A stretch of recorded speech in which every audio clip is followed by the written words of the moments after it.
I feel like I barely scratched the surface of this one, and now Kobold Press, for some reason, is already announcing another one. Hi there fellow roleplayers and game masters, my name is Mr. Tarask, and today I want to talk about the Tales of the Valiant Monster Vault. And really quickly, if you do not know what Tales of the Valiant is, it is basically 5th edition on steroids. Everything in this book is compatible with 5th edition Dungeons & Dragons, but it is a game of its own, so you can also use those monsters for Tales of the Valiant. That's a really long story cut very, very short. The reason that I want to talk about this now is basically two reasons. I've been planning to talk about this deeper in a series of videos, but I've been doing a series of videos on the Game Master's Guide for Tales of the Valiant. I've been doing a series of videos on that, and then I grabbed all of my final thoughts and put that in a 10-minute long video, and now I'm ready with that. I'm ready to go into the Tales of the Valiant Monster Vault, because although I've done like 1 or 2 videos on this, there is so much in here that I think I can keep talking about this book for like a year, every week, and still not be done talking. The second reason is that last week or the week before, or even maybe a week earlier, Kobold Press has already announced a second one, a Tales of the Valiant Monster Vault 2. And there is a pre-launch Kickstarter page live right now. Link will be in the description below, where you can get notified on launch. Click that little black button, notify me on launch. And it says something in the sense of Monster Vault, deadly monsters with like demons and undead and all that kind of stuff. So I don't know if that's just a title or if they in that book are gonna focus more on more deadly monsters than the already very deadly monsters that are in the Monster Vault. So what do I want to do with this video series? It's basically very simple. Because it is a bestiary, I just want to do video after video after video of me just finding cool monsters until I have a few videos, and then I will gather my final thoughts about this book in another video. So without further ado, let's talk about a cool monster. And this is the monster, well, creature that I want to talk about for this video. It is the Selkie. This is a monster creature that I would have glanced over in 99.9% of these situations. If I find myself on the toilet or in bed or in my couch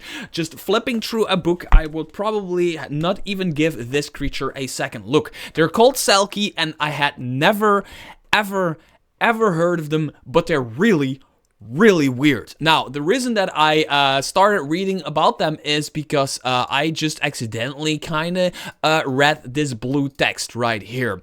And I'm just gonna read it out loud for you just to give you an idea, right? A young man dances on the shore, graceful upon the sand. Suddenly, he stops and reaches for a nearby cloak.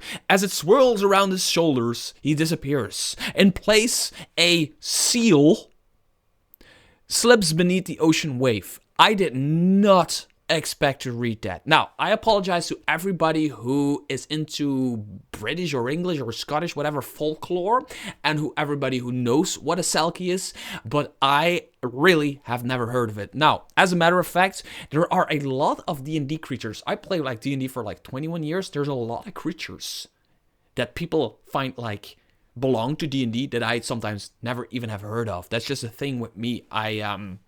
I always tend to like use the same kind of creatures, and there's just some creatures that I glance over and I never even like bat an eye. But this one is really interesting and really weird at the same time. Now, this is its Wikipedia page because I needed to know where this came from. When I was reading this, I needed to know where this came from. And although there is a mythical creature called a Selkie, which is basically the same idea, there is a very distinct distinction. It's a very... yeah, you know what I mean.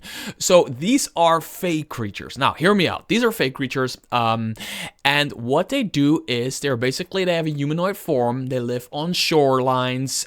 They sometimes go to other shorelines to trade with people that live on those shorelines, or even marry them. But after a while, almost always they go back to the ocean because they just want to be in and around the ocean and on beaches and on shorelines and whatever, right?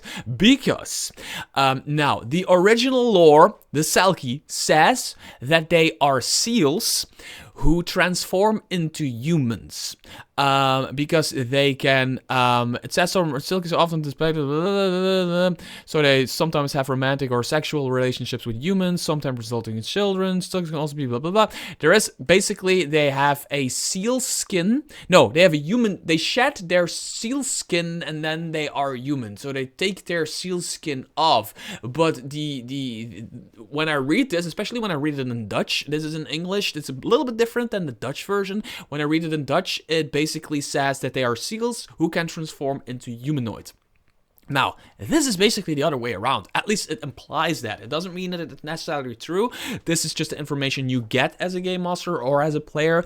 You can make of that what you want, right? This is how I interpret it. They are basically fake creatures, humanoid fake creatures who have a seal cloak.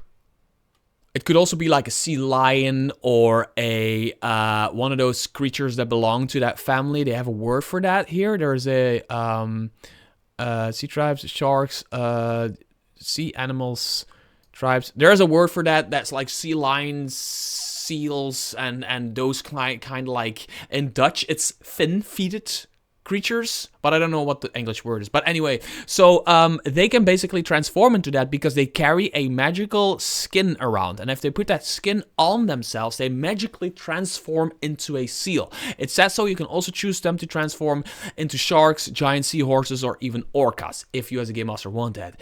And I think that's really cool. And weird.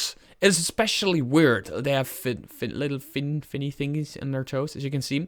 So a Selkie is a challenge rated tree. Just talking about the stats and abilities for a second. Selkies are challenge rated tree, medium Fey. They have 12 armor class in Fey form, 14 natural armor in Seal form, 80 hit points, resistance against cold makes sense, dark vision makes sense, languages Aquan, Common, and Sylvan. All make sense. They have Fey resilience. The Selkie is resistant to be charmed and unconscious conditions. They can hold their breath for 30 minutes. Makes sense. Oh, here's the word. Speak with pinnipeds. That's such a funny word. Pinnipeds. What are you? I'm a pinniped. The Selkie can communicate with seals, sea lions, and walruses, which are all part of the pinniped family, as if they shared a language. I like that.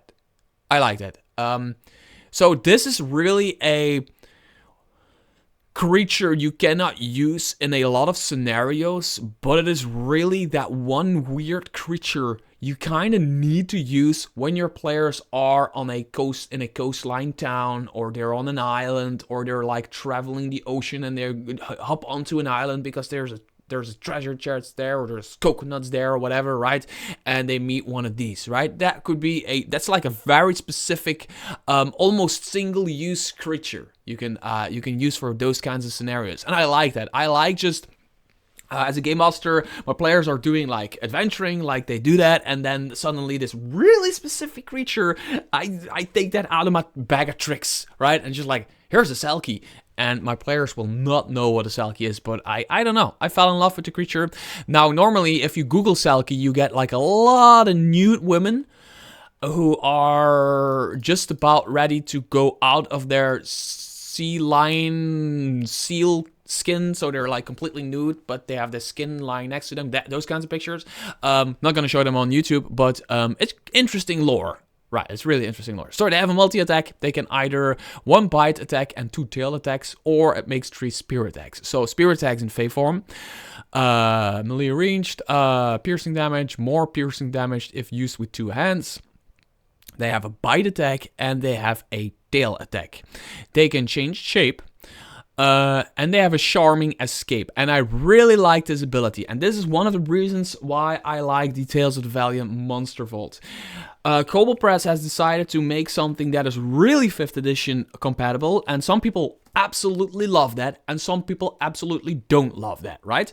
I love that, especially because what Kobold Press does is it doesn't just copy-paste 5th edition abilities from other monsters.